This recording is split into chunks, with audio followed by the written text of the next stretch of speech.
On our way to Tuoba, we all ask ourselves the same questions. What will the day look like? Tuoba is a small locality located in the city of Banjul, capital of the Kunkin division in the western region of Cameroon. The more we moved closer, the more anxious we became, because we were moving far away from civilization. However, we followed the route that was given to us, and suddenly, as one oasis, we discovered a splendid green area comparable to paradise. We are at the Free Health Foundation.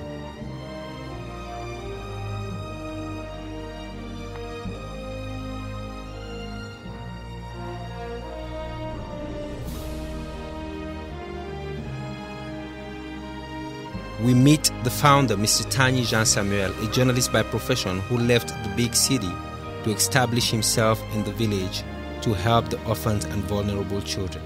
Je m'appelle Tani Jean Samuel, je suis journaliste de profession, j'exerce à Bafoussam et à Douala.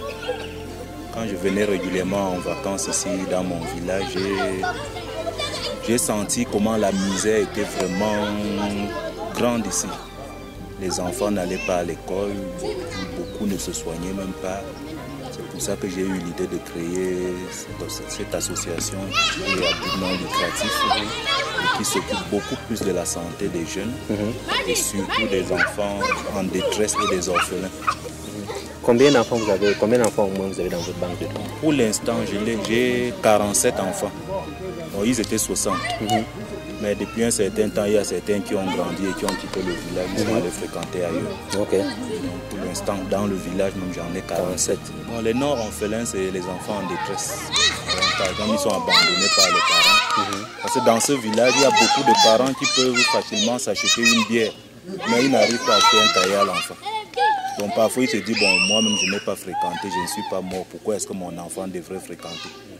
Ça fait que l'enfant se trouve abandonné, comme ça nous les récupérons et on s'occupe d'eux. Dernièrement, il y a un enfant qui est venu me demander que papa, j'ai dit oui, il dit mais comment est-ce qu'on fait pour devenir orphelin?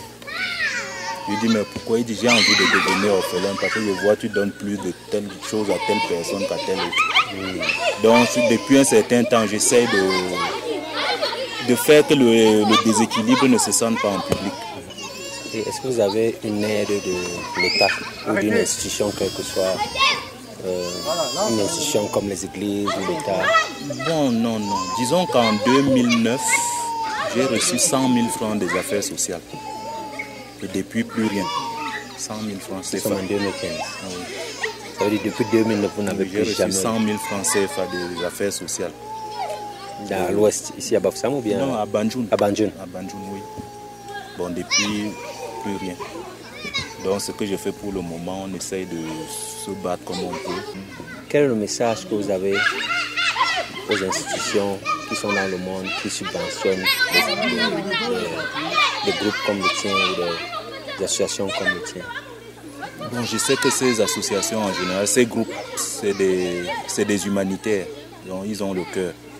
Tout ce que je vais leur demander, c'est de comprendre que dans le monde, il y a des enfants qui souffrent éperdument, qui souffrent vraiment, qui n'ont aucun soutien. Et je leur lance un appel afin qu'ils mettent la main pour qu'on puisse aider à élever ces enfants, qui ne se retrouvent pas brigands et quoi que ce soit demain.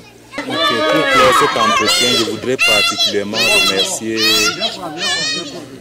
mes frères et mes sœurs qui ne cessent de me donner des petits coups de main. Parfois même ils s'endettent pour m'envoyer quand je crie au secours. Parce que sans vous mentir, souvent je crie plus que ces enfants. Quand je me sens vraiment dépassé. Et un merci particulier à mon épouse qui depuis l'ouverture de ce centre, est la mère de tous ces enfants. Je vais dire, n'est-ce pas, de s'oublier parfois et de regarder les autres. Et parfois, c'est en regardant les autres qu'on comprend la vie. Quand tu te regardes toi-même, tu ne comprends rien de la vie. Il faut approcher les autres et comprendre que tu es riche. Et chacun est même riche d'ailleurs à sa manière. Ouais. Chacun est riche à sa manière. Surtout quand tu regardes ceux qui misèrent là vraiment. Ouais. Merci beaucoup. Merci pour tout ce que vous faites pour ces enfants. Merci pour le soutien que vous donnez à votre époux, pour qu'il soit là pour les enfants. Et comme les gens du village vous disent, nous, de tout cœur, ma sister Claire vous dit merci. Continuez à soutenir ces enfants et aucun mal n'est perdu. Aucun bien n'est perdu, pardon. Aucun bien n'est perdu. Donc tout le bien que vous faites à ces enfants, sans le savoir, Dieu vous le rend toujours.